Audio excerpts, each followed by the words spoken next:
meresep dan padat juga, tapi hati-hati landep. Oke, hati-hati landep. Keliru kepotong belayan. Ini kok. Jadi syarat yang kedua adalah meresep, masuk.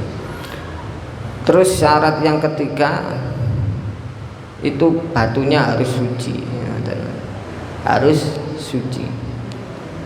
Makanya di sini dikatakan Rasulullah itu diambilkan dua batu, menyuruh Sayyidina Ibni Mas'ud, Abdullah bin Mas'ud, untuk mengambilkan tiga batu, bisalah sati ahjarin.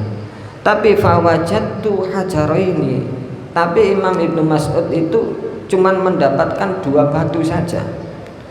Walam ajid salisan, tidak menemukan batu yang ketiga. Fa'ataitu birosa, akhirnya saono ono kayak watu itu dijogo, tibae teletong. Terus diambil keduanya dan ketiganya itu juga diambil sama Rasulullah, cuman yang satu dibuang. Dikatakan oleh Rasulullah innaha riksun, bahwasanya kotoran hewan ini najis, pun garing kotorannya. Berarti ini menunjukkan kotoran hewan itu najis hukumnya. Ini termasuk ya dalilnya kotoran hewan itu najis. Hewan yang halal dimakan dagingnya itu juga najis. Memang kan ada khilaf kemarin itu. Ada ulama yang mengatakan gak najis. Memang beda madzhab. Kalau di madzhab Syafi'i, kotoran hewan yang halal dimakan itu najis. Niki dalilnya termasuk innaha riksun. Dan termasuk syaratnya istinja dengan batu. Di samping di situ harus suci batunya. Juga minimal itu 3 batu. Minimal dengan 3 batu. Atau kalau nggak ada 3 batu ya 1 batu, tapi modelin itu segitiga, punya 3 sudut. Jadi segitiga sama kaki. Jadi wonten tiyang niku dikon gambar segitiga sama kaki. Digambar ono kakine. Ngamuk-ngamuk. Gak paham boy.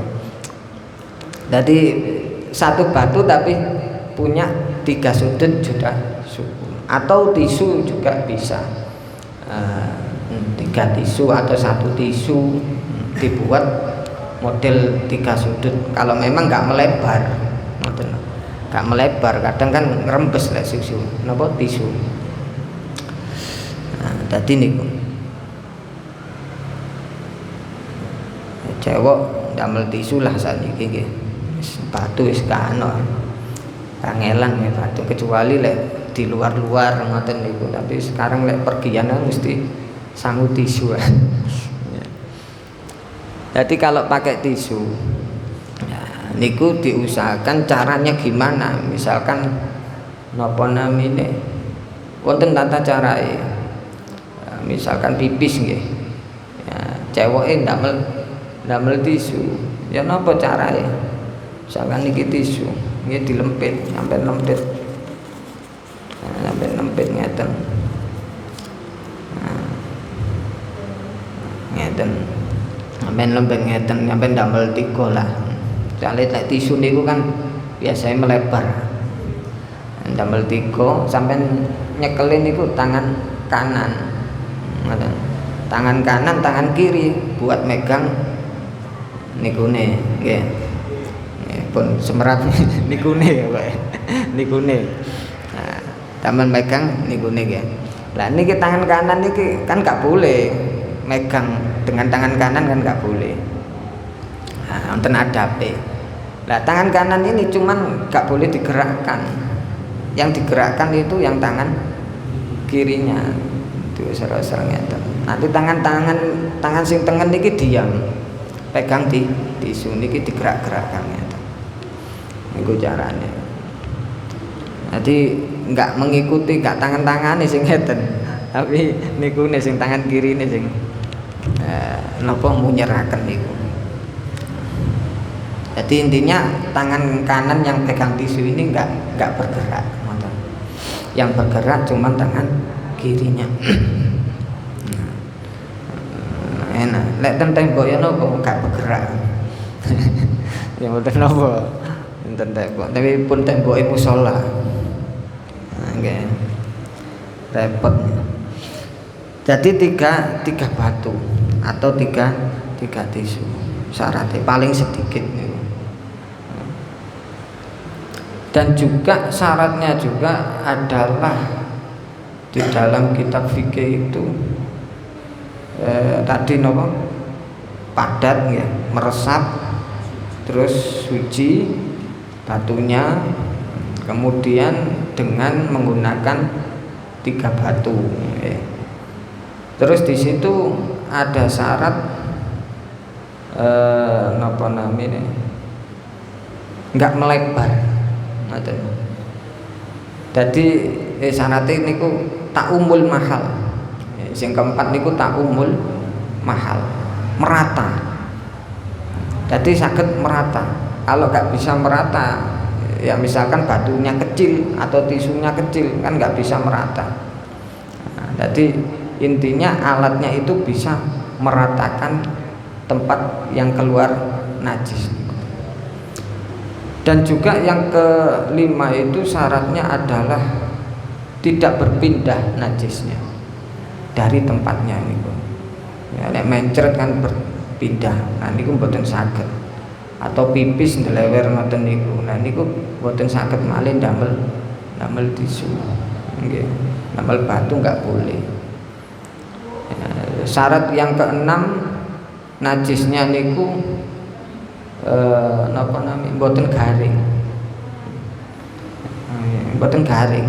Lek garing mboten angsal, mboten saged. Nah, jadi harus dalam keadaan najisnya itu masih basah. Jadi isuk cewek sore garing atau nggak tisu ya mboten saged. Nah, jadi harus masih dalam keadaan basah. Terus gak berpindah tempat. Terus syaratnya lagi itu di dalam kitab fikih sampai bersih. Jadi 3 batu ini sampai bersih. Artinya najisnya itu hilang.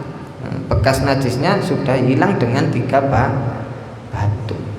Kalau nggak bisa hilang gimana? Tetap ada najisnya, ya harus ditambahi. Misalkan keempat hilang, ya ditambahi 4. Tapi sunnahnya itu ganjil, ya ditambahi lagi. Misalkan 2 batu sudah hilang najisnya, ya tetap ditambahi 3 batu. Karena syaratnya itu harus 3 batu minimal. Meskipun 2 kali usapan atau 2 kali batu tisu itu sudah bersih, bahkan 1 kali tisuan sudah bersih, ya tetap harus sampai 3 kali. Intinya ngoten. Jadi kalau gak bisa lebih dari 3 kali, ya ditambahi terus. Kalau bersihnya misalkan berapa batu, 5 batu, ya harus 5 batu. Kalau genap ditambahi 1 kali. Karena Rasulullah itu memerintahkan gitu di dalam hadisnya ini ku idastajmara ahadukum falyastajmir biwitrin, falyastajmir biwitrin. Ketika kalian itu istinja dengan batu, idastajmara bihajarin falyastajmir witran. Ketika kalian istinja dengan batu, maka ganjilkanlah. Itu perintahnya. Artinya kalau memang sudah bersih dengan genap 2 sudah bersih, hilang semuanya, ya tetap ganjil, disuruh ganjil.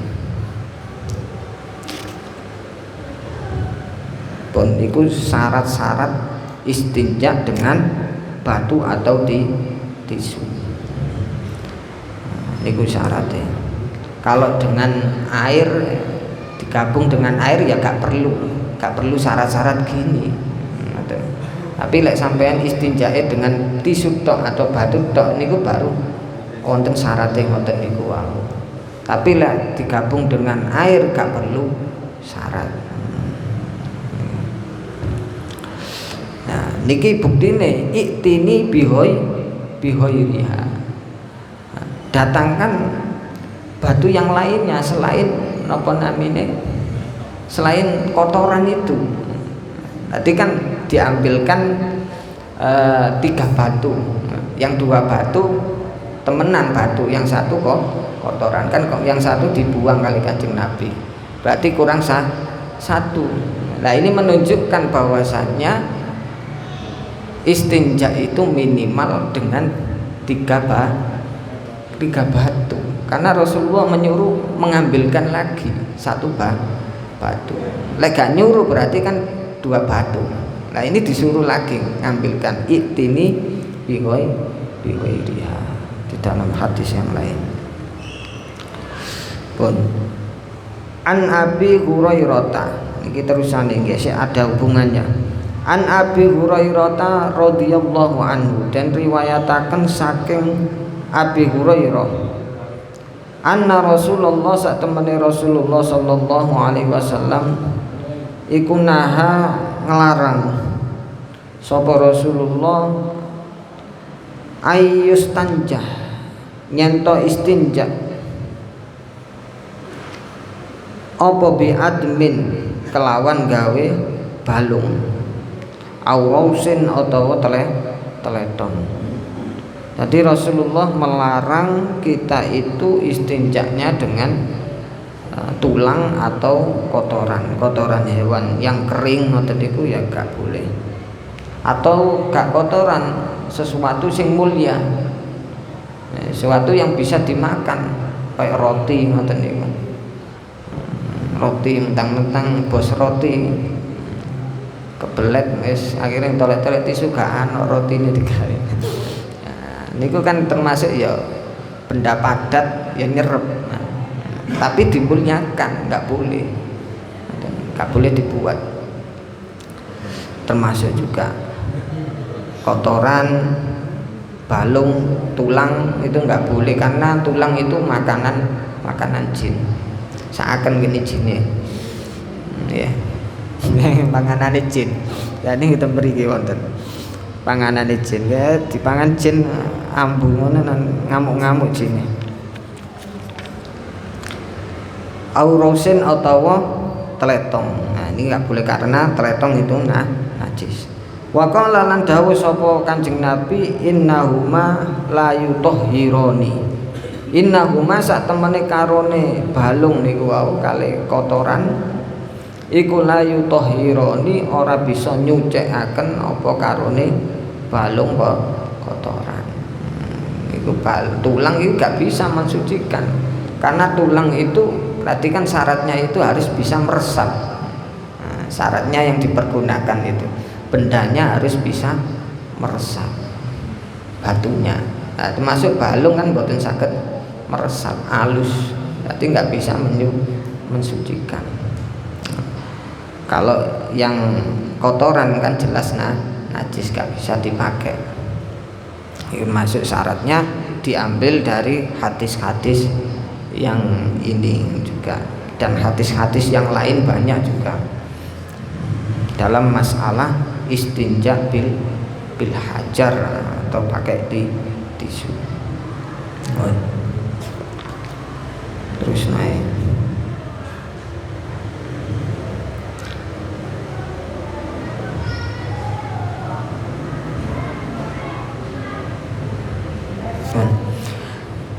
An Abi Hurairah, dan riwayataken saking sahabat Abi Hurairah radhiyallahu an qala dawuh sapa Abi Hurairah qala Rasulullah sallallahu alaihi wasallam dawuh Kanjeng Nabi istanzahu minal baul fa inna amata adabil qabri min